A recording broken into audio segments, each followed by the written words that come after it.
আজকে আমি তোমাদের সাথে শেয়ার করতে চলেছি কাঁচা আমের বার্মিজ আচার। তো এই রেসিপিটা ইউটিউবে প্রচুর ট্রেন্ডিং, সবাই বানাচ্ছে। আর বেশিরভাগেরই চ্যানেলে দেখছি এই রেসিপিটা রয়েছে, তো ভাবলাম যে আমিও আজকে বানাই আর তোমাদের সাথে রেসিপিটা শেয়ার করি। তো দেখতে থাকো ফুল ভিডিও, আশা করছি অনেক ভালো লাগবে। আর এই রেসিপিটা এতটা লোভনীয়, একবার বানালে বারবার বানাতে ইচ্ছে করবে। একদম সোজা, কোনো রকম ঝামেলা নেই, একদম তেল ছাড়াই এই আচারটা রেডি হবে। এমনকি 1 বছর পর্যন্ত তোমরা রেখে খেতে পারবে। তো দেখতে থাকো ফুল ভিডিও, আশা করছি অনেক ভালো লাগবে। আর যদি আমার রেসিপি তোমাদের ভালো লেগে থাকে তাহলে চ্যানেলটা সাবস্ক্রাইব করে পাশে থেকো। আর যারা আগের থেকে সাবস্ক্রাইব করেছো অলরেডি, তো তাদের অনেক ধন্যবাদ আমার চ্যানেলটা সাবস্ক্রাইব করার জন্য, আমাকে এতটা সাপোর্ট দেওয়ার জন্য। দেখতেই পাচ্ছ কতটা লোভনীয়, একদম মিষ্টি মিষ্টি ঝাল ঝাল। এর সাথে খাওয়ার জন্য কিছুই লাগবে না, শুধুই এই আচারটা খাওয়া যাবে। তো অনেকটা জেলি জেলি, খেতে নরম আর ঝাল ঝাল, দারুণ দারুণ রসালো আচার। তো দেখতে থাকো ফুল ভিডিও। আর সবাই একটা ভালো কমেন্ট করো, যাতে এর থেকে আমারও ভাল লাগে নতুন নতুন নামের রেসিপি তোমাদের জন্য প্রায় নিয়ে আসতে পারি। দেখতে থাকো ফুল ভিডিও।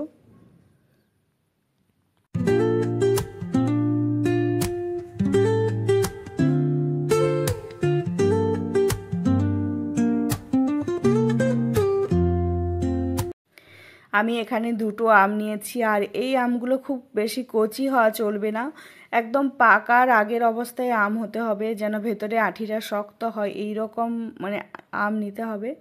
তো এই যে আমগুলো ভালো করে ধুয়ে এখন ছালটা পরিষ্কার করে নিয়েছি, খোসাটা এই যে পিলারের সাহায্যে।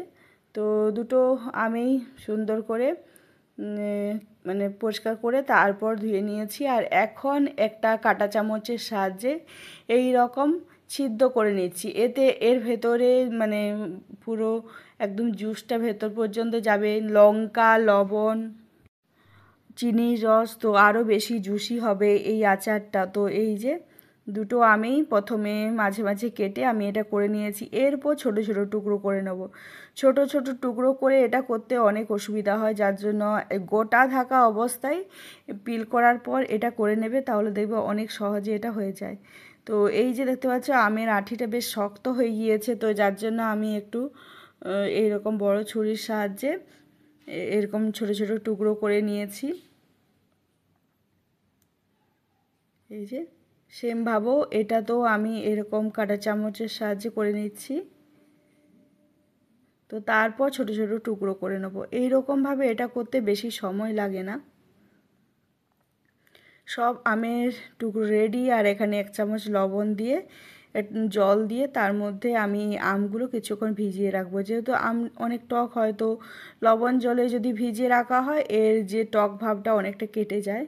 তো আমি 1 ঘন্টার মতো জলে ভিজিয়ে রেখেছিলাম এরকম ঢাকা দিয়ে। তো দেখতে পাচ্ছ এরপর জল থেকে এটা আমি তুলে নিচ্ছি, ভালো করে জল ঝরিয়ে নেব। আর এখন এগুলো এখানেই ট্রান্সফার করে নিচ্ছি এই জায়গাতে। আর এই যে দেখতে পাচ্ছ, তো এখন আমি এখানে নিয়েছি হাফ বাটির পরিমাণ চিনি, মানে বড় বাটির হাফ বাটির মতো চিনি। তো 2টো আমি এই পরিমাণেই চিনি আমি এখানে দিয়েছি। তো তারপর বেশ ভালোভাবে মিশিয়ে নিয়েছি চিনিগুলোর সাথে আমটা। এরপর এটাকে ওভারনাইট আমি এরকমভাবেই রেখে দেব, আমের থেকে অনেক জুস বার হবে চিনিটা গলে গিয়ে। তো এই যে দেখতে পাচ্ছ সকালে উঠে আমি দেখাচ্ছি কি অবস্থায় রয়েছে আমের টুকরোগুলো। চিনিটা একদমই গলে গিয়েছে আর অনেকটা জল বার হয়েছে, এই জলটাতেই আমের আচারটা হবে। আর এখানে কিছু শুকনো মশলা নিয়েছি, এগুলো প্রথমে ভেজে নেব। রয়েছে গোটা জিরে, 5 ফোড়ন, আর এটা হচ্ছে ধনে, আর এখানে রয়েছে 2টো শুকনো লঙ্কা। তো এগুলো প্রথমে একটু গরম খোলায় ফ্রাই করে নেব। এই যে একদম কম মশলা নিতে হবে, মশলার পরিমাণটা একদমই কম হবে। এখানে আমি যে মশলাটা ভাজছি তার থেকেও একদমই কম আমি ইউজ করেছিলাম আচারে। তো এই যে চিনির জলটা আমি একটা কড়াইয়ে ট্রান্সফার করে নিয়েছি। তো তারপর গ্যাস জ্বালিয়ে এখন আমের টুকরোগুলো আমি উপর থেকে দিয়ে দিয়েছি। এরপর নেড়ে চেড়ে এটা আরও কিছুক্ষণ হতে দেবো এরকমভাবে, যতক্ষণ না চিনির যে জলটা আছে রসটা ওটা শুকিয়ে না আসছে। আর এই ওভারনাইট সোক করা ছিল বলে অনেক পিঁপড়ে এসেছে, যেহেতু মিষ্টি, তো সেই জন্য আমের রসের ভেতরে সেগুলো তুলে ফেলে দিলাম। আর এখন সামান্য হলুদ আর সামান্য লঙ্কা গুঁড়ো আমি এখানে কালারের জন্য ব্যবহার করেছি। দেখতে পাচ্ছ লঙ্কা গুঁড়ো আর হলুদটা দেওয়ার পর কালারটা একদমই চেঞ্জ হয়ে গিয়েছে, একটা মিষ্টি মিষ্টি কালার এসছে।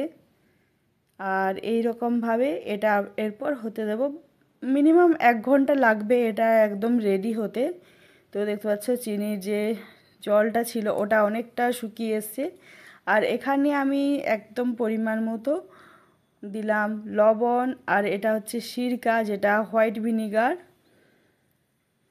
তো 1 চামচ, এটা 1 বছরের মতো আমের আচারটা সংরক্ষণ করে রাখা যাবে। তোমরা যদি বেশি খেতে পছন্দ করো তো সেই জন্য বেশি বানাবে। আমি যেহেতু অনেকগুলো আমের রেসিপি তোমাদের সাথে শেয়ার করব, তো যার জন্য কম পরিমাণেই মানে বানিয়েছি। আর যারা রেখে বেশি দিন সংগ্রহ করে রাখবে তো তারা একটু বেশি দিও। আর এই যে ভাজা মশলাটা গুঁড়ো করে নিয়েছিলাম ওটাই উপর থেকে দিয়ে দিয়েছি। দেখতে পাচ্ছ মানে যেটা ভেজেছিলাম তার থেকে অনেক কম পরিমাণে এখানে ইউজ করেছি ভাজা মশলা। তো তারপর হালকা হাতে একটু করে নেড়ে ছেড়ে দিতে হবে, খুব বেশি নাড়া চলবে না, তাহলে আমটা ঘেটে যাবে। এখন গোটা গোটাই রয়েছে প্রতিটা পিস। তো তারপরও এটা আরও কিছুক্ষণ শুকিয়ে নিতে হবে। আর এই যে 2টো লঙ্কা ভেজেছিলাম, শুকনো লঙ্কা, ওগুলো ছোট ছোট টুকরো করে নিয়েছি এবং উপর থেকে এটা দিয়ে আর একটু নেড়ে চেড়ে এটা আমি হতে দেব। এই যে আমাদের বার্মিজ ট্রেন্ডিং আমের আচার রেডি। কতটা লোভনীয় হয়েছে একটু কমেন্টে জানিও সবাই। আশা করছি বাড়িতে তোমরাও এটা ট্রাই করে দেখবে কতটা লোভনীয়। আর যদি ভালো লেগে থাকে আমাকে এটা কমেন্ট করে জানিও। এই যে এই রকম যখন একদম শুকনো শুকনো হয়ে আসবে, কোনো রকম জলভাব থাকবে না, তো তখন গ্যাসটা অফ করে এটা ঠান্ডা হতে দেব। দেখতেই পাচ্ছ কতটা জুসি এমনকি লোভনীয় হয়েছে। আর বেশ ঝাল ঝাল, খেতে দারুণ লাগে এই আচারটা।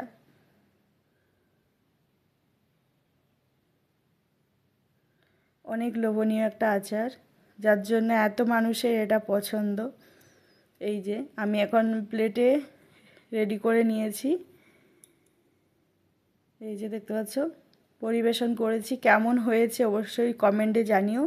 উপর থেকে আবার একটু চিলি ফ্লেক্স, যেটা আমি ভাজা লঙ্কা মানে ভেজে রেখেছিলাম, ওরই কিছু টুকরো দিয়ে এটা পরিবেশন করেছি। দেখতে অনেক লোভনীয় লাগছে। তো কাঁচা আম থাকতে থাকতে তোমরা এই আমের রেসিপিটা একবার বানিয়ে দেখতে পারো, কিছুই লাগবে না, শুধুই খাওয়া যাবে এইরকম একটা রেসিপি।